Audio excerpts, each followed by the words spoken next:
কিয়ামতের মধ্যে যদি আমার নবীর নাম না নেয় কিয়ামত হবে না। আযানের মধ্যে যদি আমার নবীর নাম না নেয় আযান হবে না। কথা ঠিক কি? আল্লাহর দরবারে হাত তুলে চাইবেন আমার নবীর সাথে দরুদ না বলে আল্লাহ বলে আল্লাহুম্মা কুফির বাইনা সামাই ওয়াল আরদি। আর কায়ার নবীর মাঝখানে তোমার চুরিয়ে থাকবে আমি আল্লাহ সাহায্য চাই দরবারে ওই দরখাস্ত হয়েছে হবে না, কবুল হবে না যদি আমার নবীর উপরে দরুদ না পড়ো।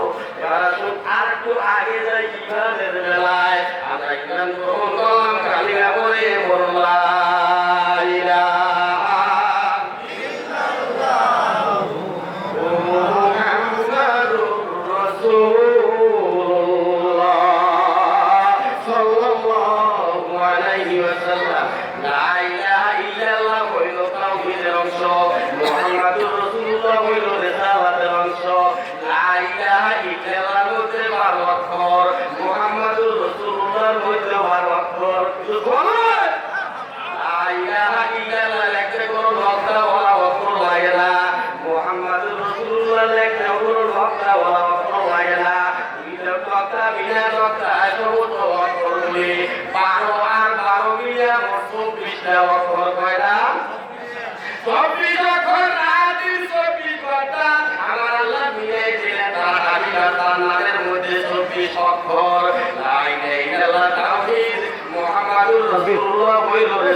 মুহাম্মাদুর রাসূলুল্লাহ জিকির লা ইলাহা ইল্লাল্লাহ লা ইলাহা ইল্লাল্লাহ লা ইলাহা ইল্লাল্লাহ কালেমা তাওহীদ আরশে লেখা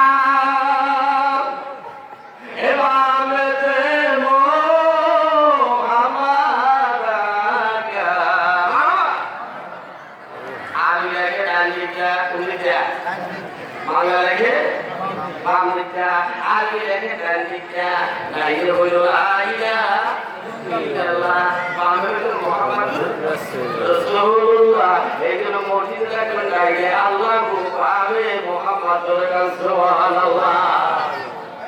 একটা মৌলবী বাইছে মুহাম্মাদুর রাসূলুল্লাহ একসাথে লেখাও যাইব না, একসাথে পড়াও যাইব না। আপনি বলেন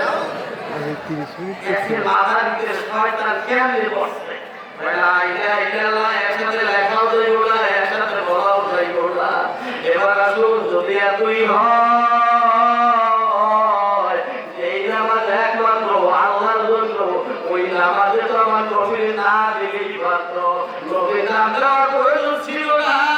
কিন্তু আল্লাহ দিতে হলো নামাজের মধ্যে নবীকে সালাম দিতে হবে, তা হয় না আমার হবে না।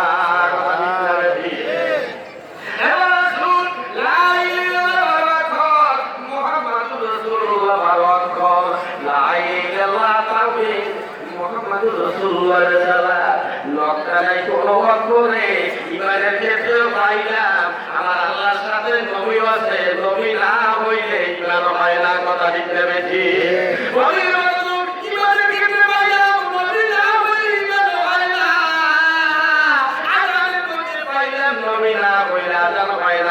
কিয়ামতের মধ্যে পাইলাম নবী না হইলে কিয়ামত হয় না। নামাজের মধ্যে পাইলাম নবীর সালাম না দিলে নামাজ হয় না। দোয়ার মধ্যে পাইলাম নবীর দরুদ না বললে দোয়া কবুল হয় না। কথা ঠিক বেশি এইবার আসুন ওয়াজের মধ্যে কি শুধু কোরআন বলা হয় না হাদিস বলা হয়? হাদিস বলা হয়। ওয়াজের মধ্যে কোরআন বলে, হাদিস বলে, আল্লাহর কথা বলে, নবীর কথা বলে।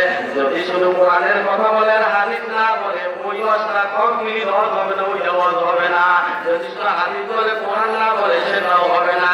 এই জন্য জুমার খুতবা করে ইমাম সাহেব খুতবার মধ্যে কোরআনের আয়াত লাগে, হাদিস লাগে। শুধু কোরআনের আয়াত বললে গুরুত্ব হয় না, শুধু হাদিস পড়লেও গুরুত্ব হয় না, নিজে মাথায় কিছু ইবাদত করলেও গুরুত্ব হয় না, ওর মধ্যে কোরআনের আয়াত লাগে, হাদিস লাগে, খুতবার মধ্যে কোরআনের আয়াত লাগে, হাদিস লাগে, তাহলে হয় গুরুত্ব হয় না। সব জায়গায় বেলা ওয়াজের মধ্যে নবী লাগে, আল্লাহ লাগে, তারাই ওয়াজ হয় না। কথা ঠিক না ঠিক? দেখেন মাথার মধ্যে শয়তান আবার কেমনে বুঝছে। একটা লোক আছে পোস্টার বানায়, এই ওয়াজের জন্য পোস্টার বানাইলাম, এই পোস্টারের মধ্যে লেখে লিল্লাহি তাকবীর, আর কিছু লেখে না, অথবা নারায়ে তাকবীর আল্লাহু আকবার লেখে, আর নারায়ে রিসালাত ইয়া রাসূলুল্লাহ লেখে না, নারায়ে তাকবীর লেখে, রিসালাত নবীর কথা লেখে না। এবার শুন, সেই খুতবার মধ্যে নবীরা হয়, খুতবা হয় না, যে ওয়াজের মধ্যে নবীর কথা না বললে ওয়াজ হয় না। ওই ওয়াজের জন্য পোস্টার বানাইলাম, এই পোস্টারের মধ্যে যদি নবী না থাকে তো ওইটাও কোনো পোস্টার হয় না। কথা ঠিক না বেঠে? জোরে বল ঠিক না ঠিক?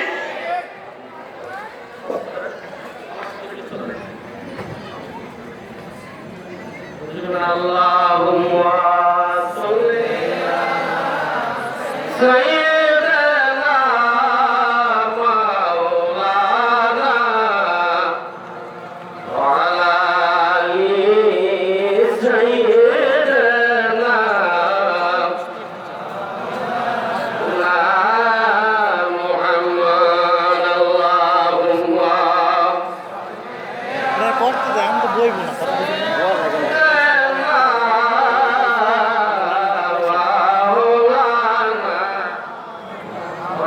কথা বললে আমাদের মুড নষ্ট হয়ে যায়। কথা ঠিক না ঠিক? আমরা শুধু বলতেছিলাম পোস্টারের মধ্যে নবীর নাম থাকা দরকার আছে না নাই? দরকার আছে না নাই? এটা আমার কি বলেন আছে না নাই?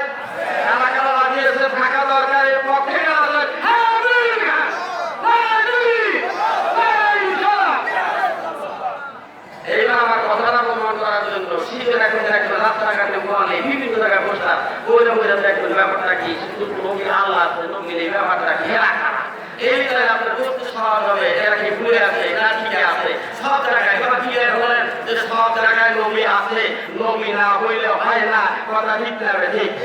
নামাজে নবী না হইলে হয় না, আজানে নবী না হইলে হয় না, একামতে নবী না হইলে হয় না, দোয়ায় নবী না হইলে হয় না, আলোচনায় নবী না হইলে হয় না, খুতবায় নবী না হইলে হয় না। পোস্টার হবে সেখানেও নবী ছাড়া কেমনে হবে? কথা ঠিক না ঠিক? আমি যারা এই থেকে বেদাত মনে করে যে নবীর নাম দেওয়া যাইব না, তাহলে বুঝলাম যে তারা ভুলের মধ্যে আছে। কথা ঠিক না ঠিক? আল্লাহ তাদেরকে সুমতি দান করুক। জোরগণ আমিন। দুজন আল্লাহুম্মা সাইয়্যিদিনা মাওলানা ওয়া আলা আলি সাইয়্যিদিনা।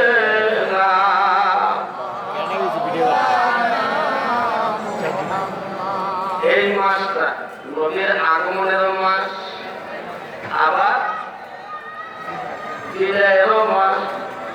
এবার সোনামি নবী কেমন ধরনের নবী, আমাদের কেমন ভালোবাসতেন, কেমন মায়ার নবী, দয়ার নবী,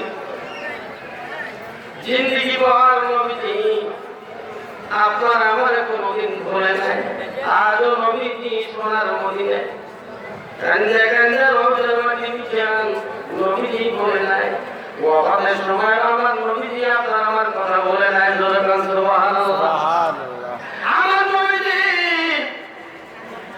সফর মাসে যখন অসুস্থ হয়ে পড়েন, সফর মাসের মধ্যভাগে আম্মা জান আয়েশা সিদ্দিকা রাদিয়াল্লাহু তাআলা আনহা হাদিস riwayat করেন, নবীজি জান্নাতুল বাকিতে গেলেন। দোকান হাদিস ওরা একটা জানাজায় গেলেন। আর একটা হাদিস হলো জান্নাতুল বাকিতে তিনি জিয়ারত করার জন্য গেলেন। বলিরাত পর্যন্ত জান্নাতুল বাকিতে দোয়া করলেন। উহুদের ময়দানে যারা শাহাদাত বরণ করেছেন তাদের জন্য দোয়া করলেন। উদ্দেশ্য করে বললেন, তোমরা ভালোই কিছু, ভবিষ্যতে পাতা বসানো আসতেছে।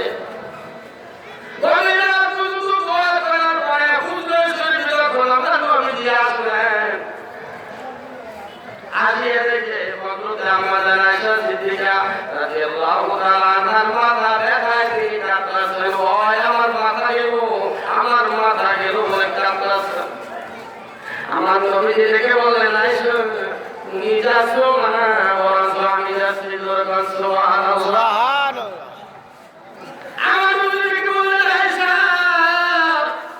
তুমি যদি আমার আগে যাও তাহলে তো তুমি ভাগ্যবান, আমি তোমাকে গোসল করাবো, আমি তোমাকে আমার নিজের হাতে গোসল দেব, আমি তোমাকে নিজের হাতে কাপড়ের কাপড় পরাবো, আমি নিজে তোমাকে জানাজা পরাবো, তুমি নবীর জানাজা পাবে, নবীর হাতের গোসল পাবে, নবীর হাতের কাপড়ের কাপড় পাবে, তুমি ভাগ্যবান হবে।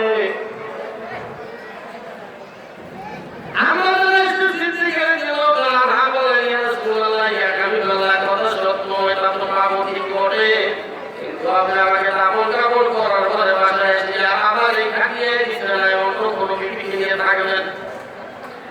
আমার নবীজি মুফতি হাজিরে আসলেন, আর সাথে সাথে আমার নবীজির মাথার ব্যথা শুরু হয়ে গেল।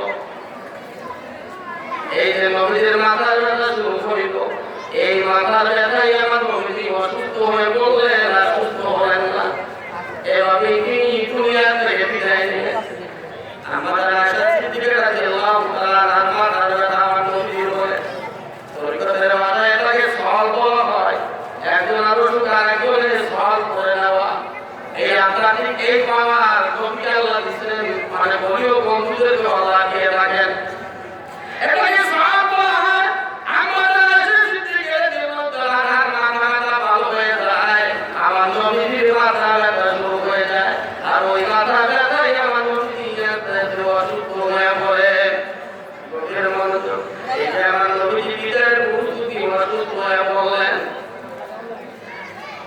আখির জাহান সুন্দর সফর মাসের শেষ বুধবার, প্রতি সপ্তাহে বুধবার আসে, কোন মাসে 4 দিন আসে, কোন মাসে 5 দিন আসে, কথা ঠিক নেবে ঠিক। কিন্তু কোন বুধবারকে আখির জাহান সুন্দর বলা হয় না।